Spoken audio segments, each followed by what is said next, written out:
Hello ladies and gentlemen, welcome back your lovely faces to another video here on the channel. Obviously, as you can see by the title, by the name, the thumbnail, everything, this is brand new Andy files. We did start going over them last night in the stream. As we were saying, there's a whole lot of stuff going on. But what I'm going to do, I'm just going to read the documents for you so we can have a little interesting thing and see what's going on.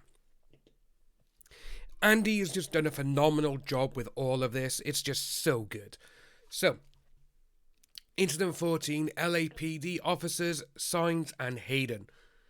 Mrs. Heard and Pennington both gave detailed testimony that on the 21st of May 2016, they witnessed Mr. Depp swinging a magnum-sized bottle of wine like a club, smashing items on the kitchen counters in Penthouse 3, causing wine to fly all over the wall, floor and furniture.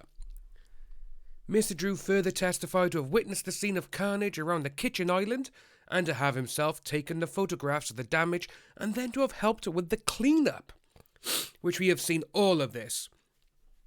So I do apologise if I take drinks throughout this. My throat is still not 100%. So it does go on to say regarding, however, 15th of April, Mail Online published the body cam footage last year, which was absolutely incredible. Adam Waldman, in the same article, he told the Daily Mail this. AH and her friends describe a chaotic, messy crime scene, but the newly released LAPD bodycam videos unambiguously show that the penthouse was utterly undamaged, and that their testimony was one more grandiose lie. You can see clearly in the police bodycam videos that all the items that her and her friends claimed that had been destroyed were still there. Glass, fruit baskets, vases, candelabras are in perfect condition and tidily in their place. Nor does the red wine they claim that Mr. Depp splashed all over the light-coloured hallway and walls exist. These videos prove that the first two police officers on the scene told the truth about no damage. It is not complicated. AH and her confederates lied. Mr. Waldman's assertions are given strong support by the deposition testimonies of LAPD officers Signs and Hayden, who inspected penthouses 3 and 5, around 45 minutes after the damage was supposedly caused, and who both testified that there was nothing to either apartment. The below excerpts are taken from Mr. Depp's motion to use prior depositions, filed in Fairfax, 22nd of November, 2019. This so long it's been going on for, guys. 3 years. It's finally coming to the head and we're finally getting to the juicy centre of it within the next week and a half. It's great. Obviously, which include the transcripts of the depositions of both officers. Right. The excerpts provide a concise summary of the officers' testimonies. Officer Melissa Signs. Officer Signs testified that she interviewed AH and closely examined everything and found nothing on her. Idea 2022, nor did Officer Signs find any indication of this or damage despite searching both penthouses. Officer Hayden also testified that he did exactly the same and found nothing on her. See Exhibit B, 27. Nor did Officer Hayden see any signs of property destruction. However, the main obstacle to Mr. Waldman's assertions is that many months before the release of the bodycam footage, both AH and Mr. Drew gave testimony that the kitchen area of Penthouse 3 had been cleaned up after the first two officers, Signs and Hayden, had left, but before the arrival of the second officers with bodycams. Now, this is where it gets really, really interesting. Mr. Drew, deposition 19th November 2019, 17 months before bodycam footage. Did you show them the entirety of Penthouse 3 where all the alleged destruction occurred? If memory serves, yes, but after the first officers came, we did clean up the broken glass off the floor. The dogs were there and just for safety's sake. Okay, I understand that. Mr. Drew, again, is another one. I have no recollection of any cleanup undertaken before the primary officers. The only cleanup efforts taken were between the sets of responding officers. Would you please describe as far as you can remember, what cleanup efforts were undertaken and by whom? Well, myself. In Penthouse 3, there was a number of pieces of broken glass and items strewn about the counters and the floor in the kitchen. Only in the kitchen. It was sort of around the kitchen island. Now, this is AH's witness statement. Later that night, I was sitting on the couch when 2 different police officers arrived. Rocky was there with me. They also demanded to do a walkthrough, but by then we had cleaned up. Mr. Drew witness statement 12th of February 2020, 14 months before body cam footage. After this, we cleaned up some of the broken glass in PH3 that was on the kitchen floor so the dogs wouldn't be hurt. Other things, like piles of books strewn about, was left as it was. Now, one point to note is that Mr. Drew testified that it was only pieces of broken glass and items that were around the place, the counters and the floors that were cleaned up. There was no mention of the very lengthy task of having to clean wine spillage and stains from the walls, floors and furniture of the penthouse. Nevertheless, this same testimony, given well in advance of the release of the body cam footage, allows AH's attorneys to cite the footage as proof that the kitchen area had indeed been cleaned up before the arrival of the second 2 officers, thereby as proof that Mr. Drew and her were not only telling the truth in that regard, but were telling the truth throughout. This analysis will take a deep dive into what evidence supports or debunks the allegations by AH and her co-conspirators, by examining photographs of the damage given into evidence by AH alongside the testimonies of Officer Signs and Hayden and other relevant witnesses. It will later move on to closely examine the LAPD body cam footage and to compare the content of such with evidence and testimony given by the 3 amigos. The analysis will cover in detail the period from when Mr. Depp and his security guards were in the building up until the time at which the second pair of officers left the building. Second pair of officers with the body cam. It should be kept in mind throughout that I have already proven that the metadata for the damage photos given into evidence by her have been manipulated and do not show the true times and possibly the true dates of those photos. Done that in the last one. Again, Andy, brilliant work. The proof is given in my several documents regarding Incident 14 and therefore will not be repeated in this document. Now, the hallway. AH gave into evidence 2 photos, 187A and 185A, taken in the hallway outside of Penthouse 1. The first was a pools of wine spillage on the hallway carpet, and the second was a wine that had splashed on the wall above the spillage and opposite the penthouse door. Both taken were around 9:04 according to metadata. So we have these ones right here. As you can see, the metadata, with metadata, the times.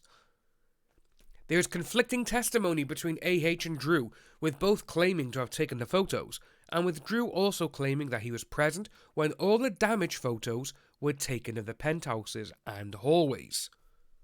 So, this is 4th of July 2020. This is a series of photos that I took after the incident in May 2016, which show the damage that Johnny caused to our apartment. But then, 22nd of July, day 12, Mr. Drew. I believe that I took photographs of all the miscellaneous damage in both penthouses and the hallway. I was present for all of the photos. You were present throughout all of the photographs. Correct. Their testimonies do at least establish that the 2 hallway photos were taken by either AH or Mr. Drew, and that Mr. Drew was present when they were both taken. Now, guys, this is juicy. Again, Andy, phenomenal work, my friend. Round of applause for this. It's just so good. There is, however, no testimony or evidence whatsoever that any photos were ever taken using Mr. Drew's phone. So we can reasonably summarise that both photos were taken, whether by AH or him, using her phone, as is supported by her witness statement in which she testified to have taken all photos, 177 through 201. However, the 2 photos were both taken at 9:04 p.m, using an iPhone, as will be shown later in this document. This was just 2 minutes after Mr. Drew exited the elevator at penthouse level to return to penthouse 1, after having left the building to return Mr. Depp's phone to Mr. Judge. The mobile phone that Mr. Drew is carrying does not appear to be an iPhone. So we got this here, 9:02, alright, 9:02 p.m. 9:04 is when she took those photos. As you can see by here, 9:04, okay? Curiously, the two photos were taken at the same time as officers Saenz and Hayden entered the elevator at ground level, and just a minute before they exited the elevator at penthouse level. So, as you can see, we got 9:04 with 43 seconds. 9:05, 20 seconds. Literally, it takes about 40 seconds to get from where they are to there. So from the elevator footage, we establish that Mr. Drew was back in Penthouse 1 just before 9:23, and that two officers were at Penthouse level about 2.5 minutes later. Sorry, should be 9:03 there. That one should be. And we establish also that the hallway photos were taken, according to their metadata, just a minute or so after Drew returned to Penthouse 1, and exactly the same time that the officers were entering the penthouse elevator. The two photos were not taken at 9:04.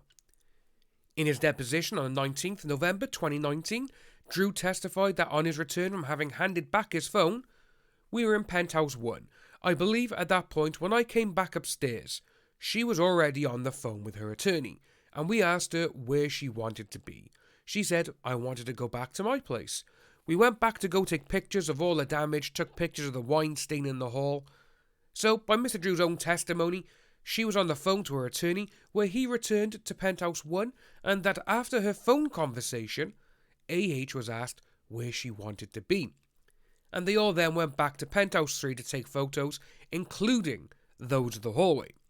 There is no mention by Mr. Drew or of him having immediately rushed out into the hallway with AH or with her phone in order to take the photographs of the wine spillage. So he came upstairs, he exited, she's on the phone. What are we doing then, AH? Where do you want to go? Do you want to go here? Do you want to go there? What should we do? I want to go back there. I'm on the phone to my attorney. Okay, give me your phone. No, I'm taking photos. Yeah, didn't happen. Clearly, it would not have been viable for either Drew or her to take such photos within that 1 minute while she was using the same mobile phone on a call with her attorney, and after having returned to Penthouse 3. Hence, the two hallway photos could not have been taken at 9:04 p.m. Now, concealing her whereabouts.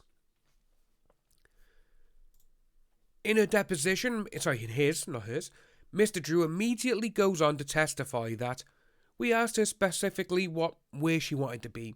Not what do you want to do, where do you like, do you want to stay here, do you want to go back to your place, what's, going to, what's going to make you feel safe. So she said, I want to go back, let's go back to the living room. So we took her back to Penthouse 3. We took photos of the damage inside, and I want to say the first responders came pretty shortly after. Maybe, again, I'm really guessing here, I want to say 20 or 30 minutes at the most. Yeah, these photos show different, buddy. 9:02 is when you got off the elevator to go to the penthouse. 9:04, they're coming into the penthouse elevator to go on up. 9:05, they're on your floor. Doesn't work, Mr. Drew. Oh, there you go. Also, Mr. Drew's testimony is all over the place, and is very evident that he is trying to spin a concocted story that the photographs of the damage, including the two of the hallway, were all taken on the same occasion after they returned to Penthouse 3, around 20 to 30 minutes prior to the arrival of the first officers. Yet, Mr. Drew's testimony wholly contradicts the other testimony he gave during that same deposition, where he agrees that AH was in his apartment, Penthouse 1, with his girlfriend at the time the officers arrived, and thereby admitting that the three of them could not have already left to Penthouse 3. Moving down to to line 21, she's quoting you as saying, everything is okay, it's fine, and she is in my apartment with my girlfriend. Did you say that in words or substance to Officer Saenz? It's possible, yes. Okay, understandable. If Mr. Drew had indeed returned to Penthouse 1 after handing back Johnny's phone, then all his above described events would have had to have happened within the 3 minutes or so before the arrival of the two officers outside that same penthouse, and not during the non-existent 20 to 30 minute period that he claimed. Now, look at this one here. 9:19, when he's saying goodbye to him. He said he arrived, literally 9:02, and they arrived 30 minutes later. 10 minutes, before they even arrive, he's saying goodbye to him. Mr. Drew's timeline of the officers having arrived 20 to 30 minutes after he returned to Penthouse 1 would in fact be after the time that he was shaking the officers' hands goodbye in the elevator at almost 9:20.